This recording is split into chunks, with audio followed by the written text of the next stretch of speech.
If any man among you seemeth to be wise in this world, let him become a fool, that he may be wise.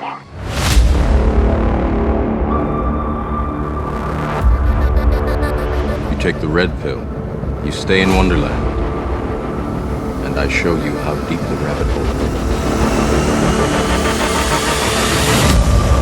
I want the truth! You can't handle the truth!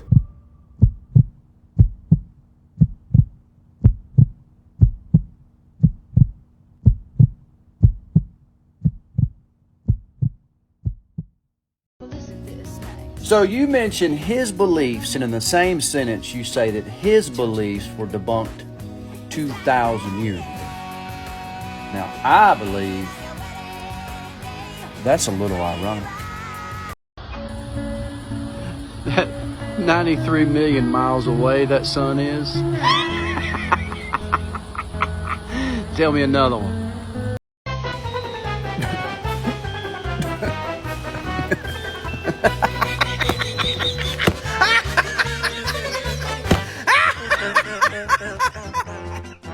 Oh, keep them coming. Keep them coming. Hey, buddy. Show me a photo of the edge. No true earther or flat earther claims there's an edge, because guess what? We don't know. That's globe programming telling you to ask that silly question. But I got something for you. Show me the curve. You can't.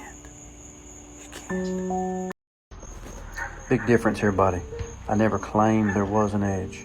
The video that you commented on that I'm responding to right now clearly stated that I didn't know if there was an edge or not.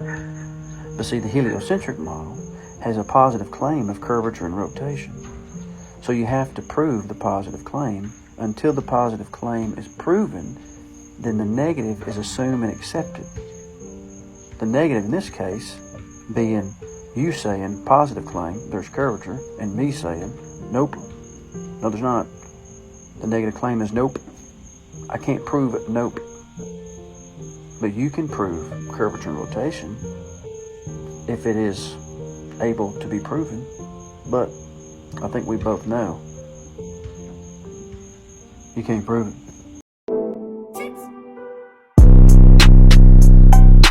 I've been feeling quite sick. Yeah. I've been feeling quite sick. I be in my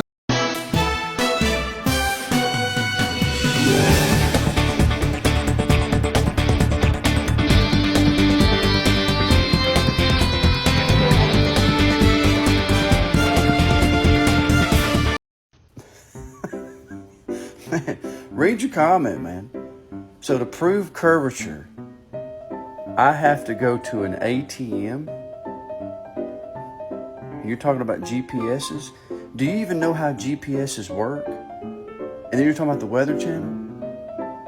So if I'm going to prove to you the curvature of a basketball, the curvature rate, I got to go to the ATM first? Come on, bro. With all due respect, think about your comment.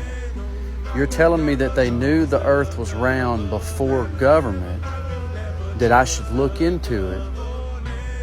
But then you're trusting in the government to tell you that they knew the earth was round before government.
चला चला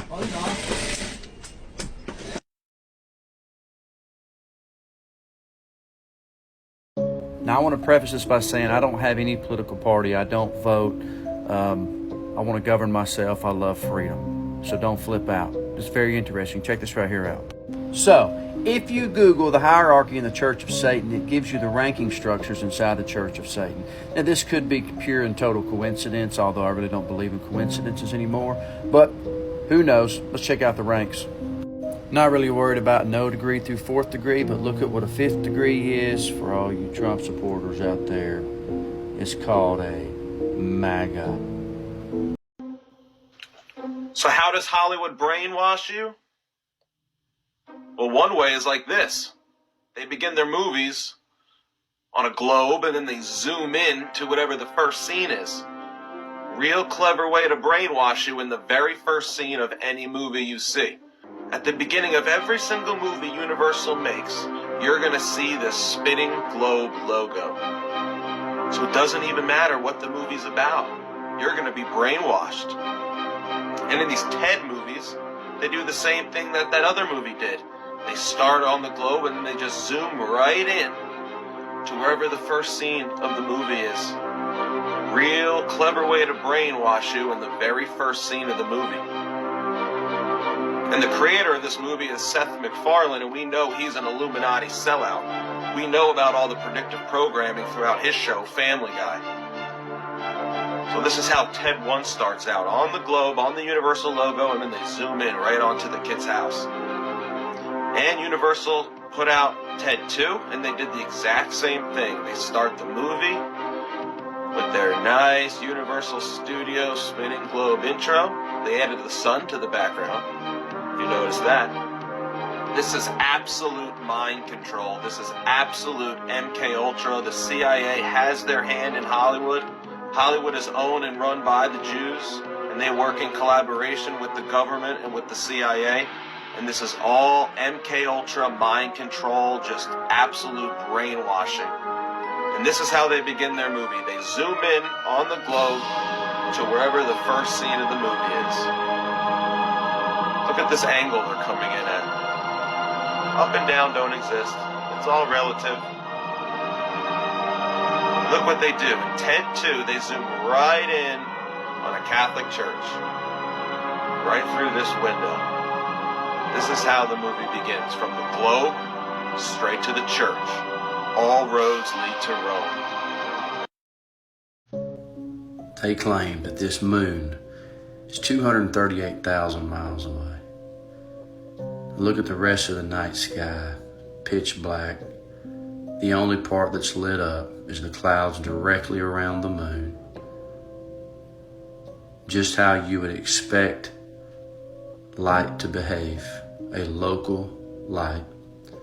Definitely not 238,000 miles away. Scientifically, provably not 238,000 miles away. There must be a lot more flat earthers now because of the corona crisis. People have the time now to actually look into it and see what's going on. And we're pumping out a lot of good information.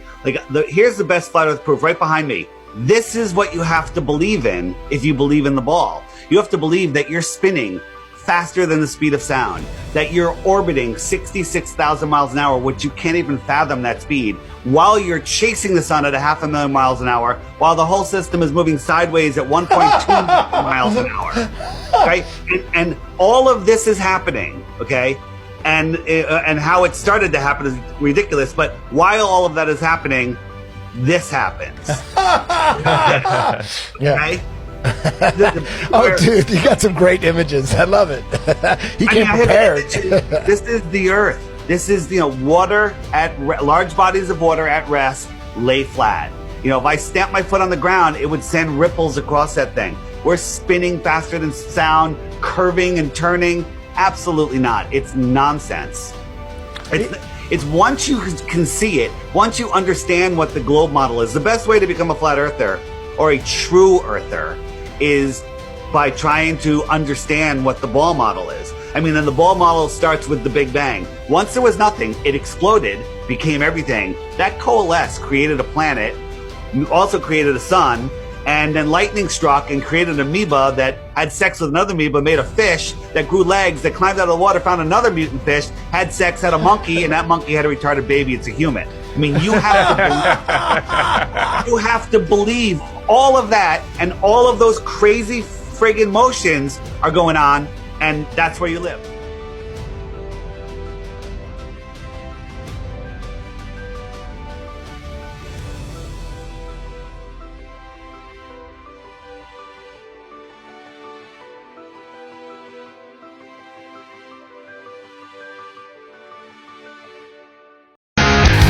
Don't wanna be an American idiot.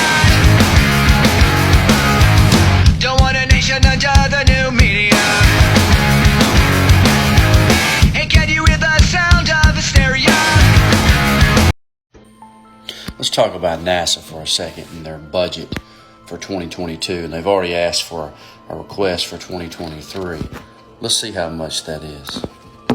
So NASA's 2022 budget was a 3% increase. Look up here, of $24 billion for the year 2022. Crazy. At $24 billion a year, that's $66 million a day, $2.75 million an hour, all the way down to $760 a second. You think with that kind of money, we'd get more than what we paid for. But what do we get? We get fake space missions, fake moon missions. We get asteroids and meteorites, fear-based mind control. The asteroid and meteorite's going to hit you and could kill you at any time. By the way, asteroids and meteorites do not exist. And you get CGI images and cartoons, clearly faked, kind of like this one. Looks like a granite countertop. Jupiter, clearly not real. Look at Jupiter when you zoom in with a telescope or a high zoom camera. This is CGI. And lest we forget, remember, they can't make their mind up of what Earth looks like over the years. Check out these images. So let's go back to the $24 billion that they make per year as of 2022. So according to the Bureau of Labor Statistics, in 2022, the average American makes about $54,000 per year. And remember, NASA's raking in $66 million a day. So just let this sink in. Think about this. In less than 1 minute and 15 seconds, NASA earns more money than the average American earns in a year at $54,000 in less than 1 minute and 15 seconds. So while people are struggling to pay their bills, can't eat, has to find a second job just to pay for the gas to get back and forth to work for the first job, remember these guys right here are raking in $66 million a day. And in less than 1 minute and 15 seconds, they're earning the entire salary that the average American makes in 1 year. Wake up. I want to read another quote because the reason it's important is obvious that it's just philosophical preference pushed onto children as if it's scientific facts. You guys come say scientific consensus over and over, and you want to breeze past the meat of the point, but that's not my problem. The audience will hear it. This is Edwin Hubble. He said, such a condition would imply that we occupy a unique position in the universe, analogous in a sense to the ancient conception of a central Earth. This hypothesis cannot be disproven, but it's unwelcome. It would only be accepted as a last resort in order to save the phenomena. Therefore, we disregard this possibility.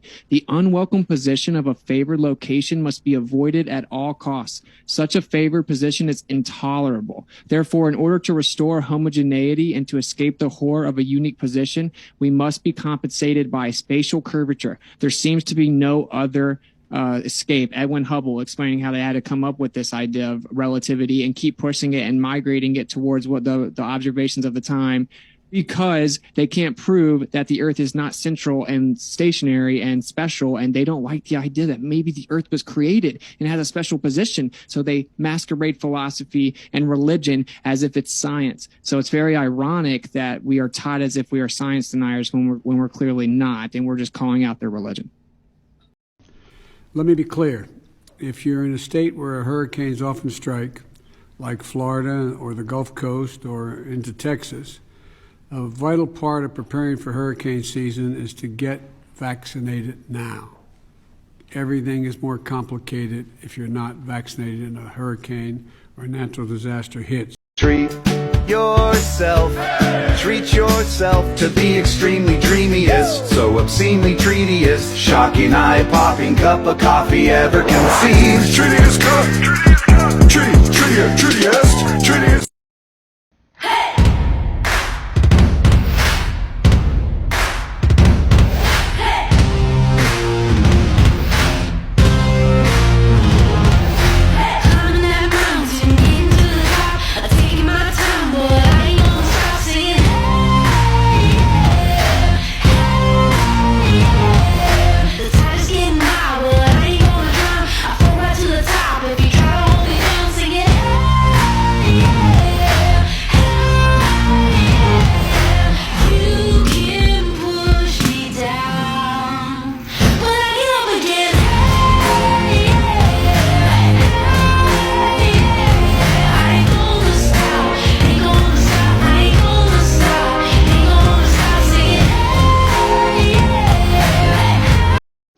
So the Bible, from cover to cover, is a flat earth book. Get over it. The earth is flat. Look at Job 38:14. It says, "It is turned as clay to the seal, and they stand as a garment." So you know how they closed those old letters where they would stamp it and turn it in that wax, and the ends of that wax would upturn, have an upturned edge, and it would create a flat surface in the middle, kind of like this. See how the stamp right here, stamp this clay, and it has an upturned edge, and the land and the water is in the middle. And the reason for this upturned edge here that this stamp has made is because the oceans of the world need a container. Just like this glass of water needs a container. The same as this water in the tub is being contained. The water in this pool is being contained by the walls around the pool. And the world's oceans are no different. They need a container as well. As you see this white ice shelf that goes all the way around this world is the Antarctic ice shelf. Antarctica is not a continent on the bottom of a ball. Why? Because that makes absolutely no sense. Because the earth is flat. Now this is just one of many verses in the Bible that describe a flat and non-rotating earth. But do your own research, search it out for yourself, and find out the true nature and shape of the world that was created for us by our Creator. All glory to the Most High.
In 1797, Henry Cavendish, the British scientist, Freemason, and wealthy grandson of the Duke of Devonshire, created an experiment which he claimed successfully proved the existence of gravity, measured its constant, and provided accurate figures for the exact masses of the Earth, Sun, Moon, and planets.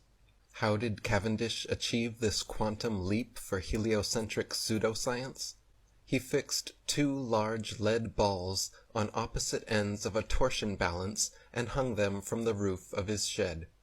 By watching and recording slight motions of the contraption via telescope through his shed window so his mass would not affect the reading, Cavendish claimed to have proven gravity. 2 small lead balls were hung near the large ones, and any motion observed towards one another was touted as being the influence of gravity. Now, the Cavendish experiment has been widely criticized by the scientific community because never in over 2 centuries since its creation has anyone been able to replicate it. Firstly, the balls simply do not always attract one another, as they must, for the so-called gravitational constant to be constant at all. Sometimes the torsion balance turns towards the balls, and sometimes away, as it is impossible not to give some slight tremulous motion when interacting with it. Henry even complained in his notes how often as he was performing the measurement, the contraption was still in oscillation. Secondly, since his calculated force of gravity was 10 to the 39th power weaker than the force of electromagnetism, from which all material objects are composed, there is no control for the experiment, which can factor out and positively differentiate the alleged gravitational force from the known, stronger electromagnetic force. In other words, the balls could simply be attracting each other through static electricity, a known force existing in all things, billions of times stronger than gravity, and impossible to control for the experiment.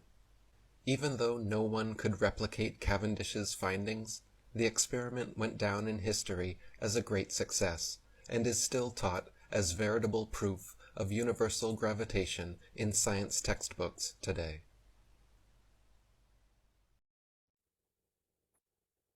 Not bright, not bright, not bright. Oh, hello there. More proof of a local moon. We'll turn this place into a karaoke bar. Oh, man, that's the best idea since they faked the moon landing. Okay, cut. Wow, Neil Armstrong. Hey, wait a minute. You're supposed to be on the moon. I just saw it on TV. Oh, there's a tape delay, and with all solar winds.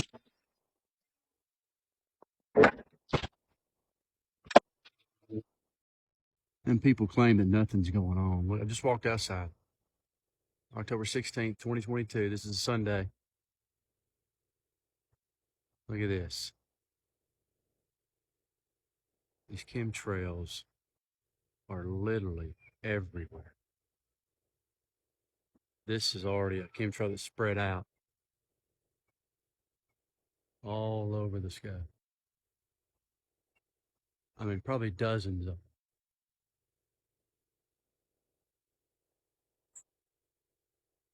This is happening more and more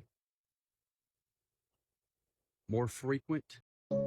There are 2 types of people in this world. There's the moralist and the conformist. The conformists will do what they're told, regardless of what's right. And the moralists will do what's right, regardless of what they're told. There is a storm coming. Which one are you? Moralist or conformist? Right here. Thank you for the comment, by the way, but right here is one of the things you can do to make somebody's day better, no matter who they are. If more people took this attitude, we'd have less problems in the world. That is one of the things I will truly say I am right about. And there are 3 things you can do to reach that goal. Number 1 is thank people when they've done something for you, no matter how small, and give them a reason as to why you're thanking them. Number 2, if you know you're wrong and you realize you're wrong, apologize to that person. And mean it. Give them a reason why you're apologizing. There ain't much better feeling than being on the receiving end of a heartfelt apology. And the third thing, and maybe the most important, is tell someone today that you're proud of them.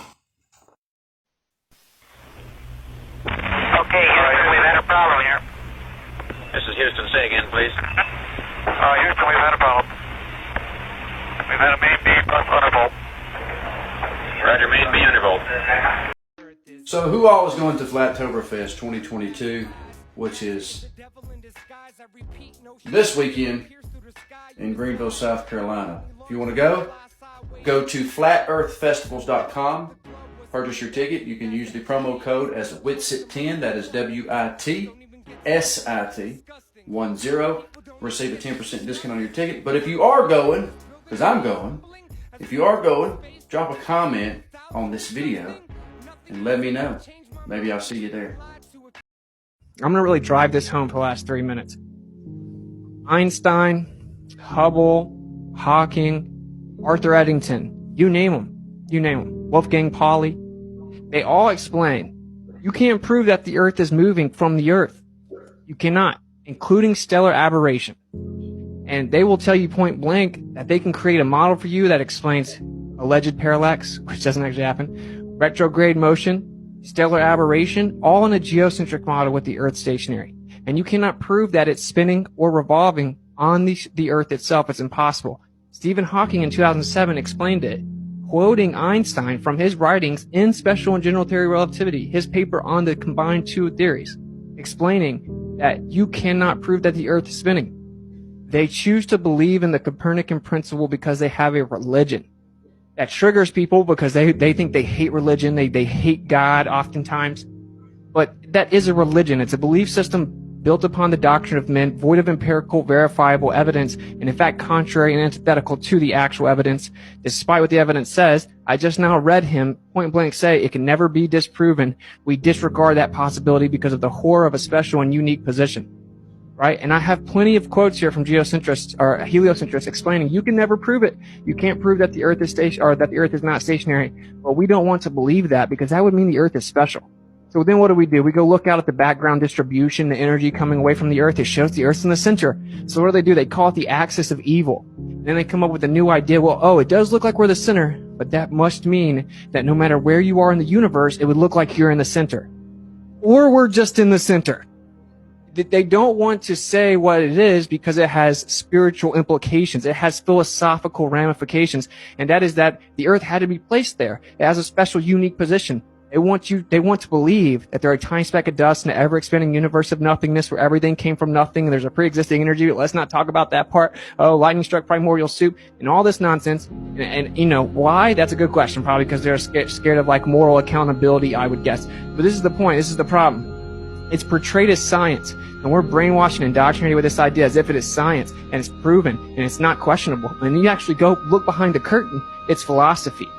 And they admit it. So that's why I gave the specific quotes and it was walked past. It's the crux of the whole issue. There is a philosophy that leads to atheism and nihilism and materialism portrayed onto the world as if it is in fact scientific fact. You can't prove that the Earth is moving. If the Earth is a ball that spins, which it objectively isn't, we falsified it, everything gives us the illusion that it's stationary. This is what all of the astronomers and astrophysicists say that gave you the current model. We out here, Greenville, South Carolina, Flat Earth Festival. We ain't went in yet. They have not opened the doors, but you can see pretty good bit of people here, pretty good showing. Got our lanyards. Ought to be a good time. Be a good time. If you're here, comment, shout out. Maybe we can meet up.